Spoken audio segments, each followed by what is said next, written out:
እንደዛ ነበር ያለው። ምን ነው ፈገግልሽ? ደስ ብሎኝ ነው። ከዚህ በኋላችሁ እናትና ገጠሪ ወንድም አላችሁ። ኑኑ ግን እዚህ ከኛ ጋር ነው እንዴ? ቆይ ይሄ ምን ማለት ነው? ለምን ነው ፈንታ ከኛ ጋር የምትቀመጠው? እዚህ ስራ ታግዘናለች። እንደዚህማ መሆን የለበትም።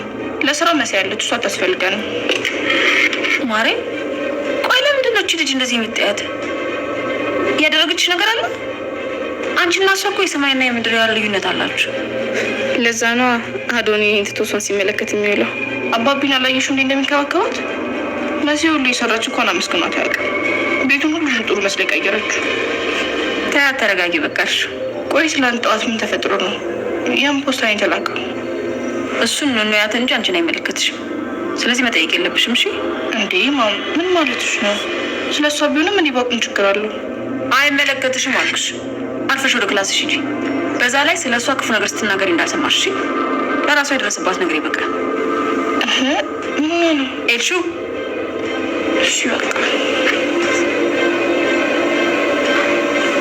ቆይ የመጣው ወረቀት ምንድን ነው? ስለምን አይደል የተባለው? ይህን ነገርማ እንዴትም ብዬ እደርስበታለሁ። ፖስታው የት ሊሆን ይችላል?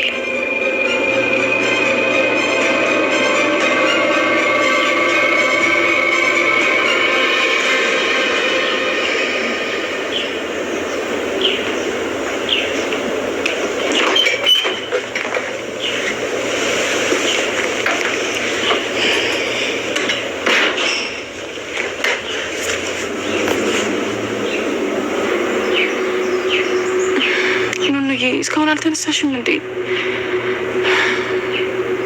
እህቴ ምን ሆነሽብኝ ነው? እባክሽ አንዴ ብቻ ቀና ብለሽኝ።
ነው እስቲ ምን እንደሆነ እናያለን።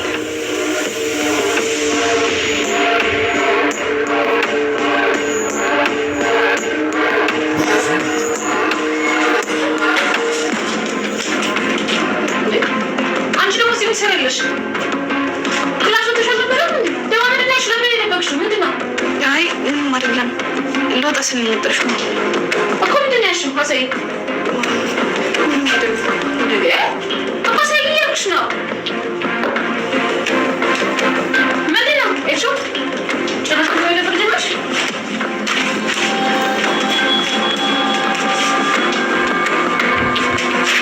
አንቺ ጨመቀ ከመጀመሩ ነው ደግሞ ይሄን ሳታስፈቅጂ እቃይ ማበርበር የጀመርሽ? ምን እንደሆነ አልናገር ስትይ ማየት ፈልጌ ነው። ይቅርታማ።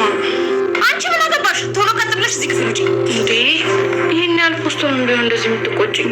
ቶሎ ከዚህ ክፍል ውጪ አልኩሽ እኮ ሌላ ወሬ አያስፈልግም። ውጪ